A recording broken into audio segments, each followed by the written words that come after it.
ಪ್ರಿಯ ಸಹೋದರ ಸಹೋದರಿಯರೇ, ನಿಮ್ಮೆಲ್ಲರಿಗೆ ನನ್ನ ಹೃತ್ಪೂರ್ವಕವಾದ ವಂದನೆಗಳು.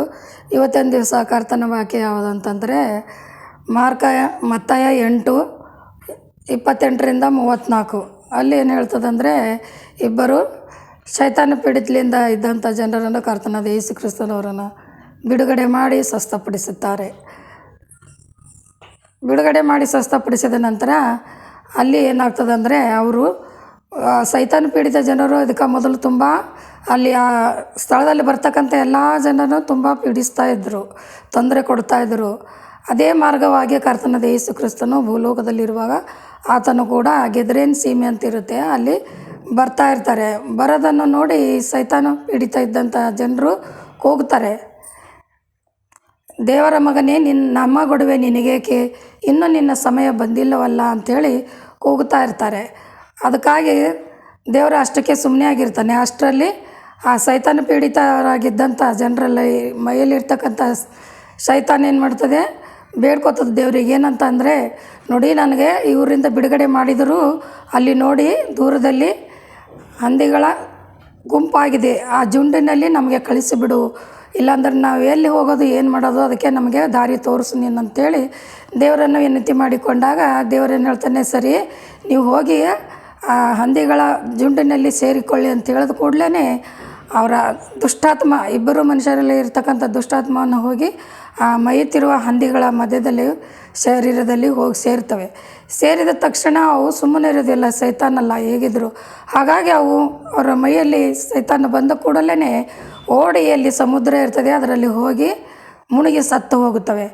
ಆವಾಗ ಅಲ್ಲಿ ಹಂದಿಗಳನ್ನು ಮೇಯಿಸುವಂಥ ಹುಡುಗನು, ಅಯ್ಯೋ, ನಾನು ಏನು ಮಾಡಲಿ ಇವಾಗ, ನಮ್ಮ ಯಜಮಾನನು ನನಗೆ ಕೇಳ್ತಾನೆ, ಹಂದಿಗಳು ಏನಾಯಿತು, ಯಾರಿಗೆ ಕೊಟ್ಟು ಅಂತ ಕೇಳ್ತಾನೆ ಎಂದು ಭಯಪಟ್ಟು ಅವನು ಓಡಿ ಹೋಗಿ ಊರಲ್ಲಿ ಹೇಳ್ತಾನೆ, ಹೀಗೆ ಯಾರೋ ಒಬ್ಬ ಮನುಷ್ಯನು ಬಂದಿದ್ದಾನೆ, ಆತನು ಸೈತಾನ ಪೀಡಿತ ಮನುಷ್ಯರಲ್ಲಿ ಯಾವಾಗಲೂ ಇರ್ತಿರಲ್ಲ, ಆ ಕಡೆ ಇದ್ದಂಥವ್ರು ಅವರು ಕೂಗ್ತಾ ಇದ್ದರು, ದೇವರ ಮಗನೇ, ನನ್ನ ಗೊಡವೆ ನಿನಗೇಕೆ ಅಂಥೇಳಿ ಕೂಗ್ತಾ ಇದ್ದಂಥ ಸಮಯದಲ್ಲಿ ಅವನು ಸೈತಾನವನ್ನು ಬಿಡುಗಡೆ ಮಾಡಿ ಅವರು ಸ್ವಸ್ಥಾದರು.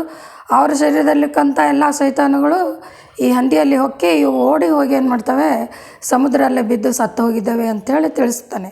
ತಿಳಿಸಿದ ಕೂಡಲೇ ಅವರು ಎಲ್ಲ ಜನರು, ಊರಿನ ಜನರು ಬಂದು ದೇವರನ್ನು ರಿಕ್ವೆಸ್ಟ್ ಮಾಡ್ಕೋತಾರೆ, ಅಯ್ಯ, ನೀನು ದಯವಿಟ್ಟು ನಮ್ಮ ಊರನ್ನು ಬಿಟ್ಟು ಹೋಗು, ಯಾಕಂದರೆ ಅವರಿಗೆ ಹಂದಿಗಳಿಂದ ನಷ್ಟವಾಯಿತಲ್ಲ. ಅದಕ್ಕಾಗಿ ಆ ನಂತರ ಅವರು ಮತ್ತೆ ಹಡಗಲ್ಲಿ ಕುಣಿತುಕೊಂಡು ಆಚೆ ದಡಕ್ಕೆ ಹೋಗಿಬಿಡ್ತಾರೆ ದೇವರು.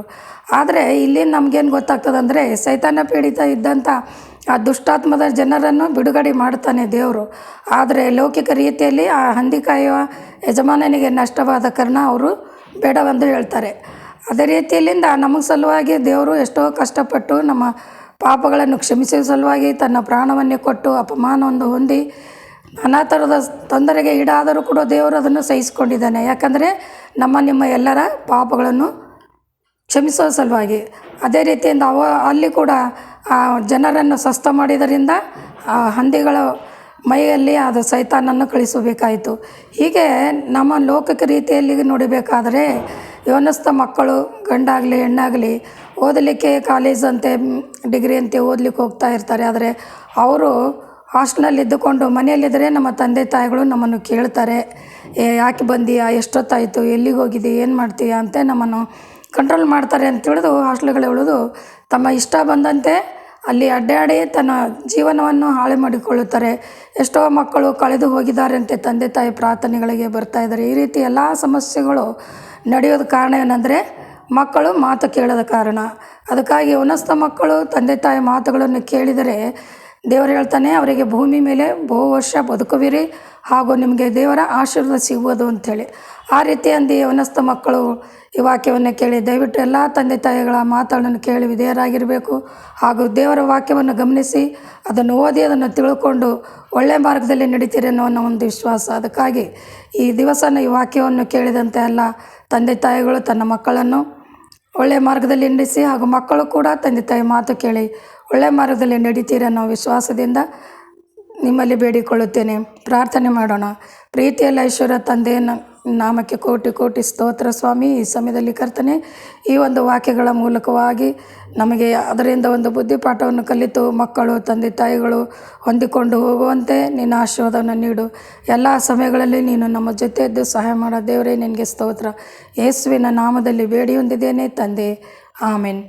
ಈ ವಾಕ್ಯವನ್ನು ಕೇಳಿದಂಥ ಜನರೇ ಪ್ಲೀಸ್ ಲೈಕ್ ಮಾಡಿ, ಶೇರ್ ಮಾಡಿ ಎಂದು ವಿನಂತಿಸಿಕೊಳ್ತೇನೆ.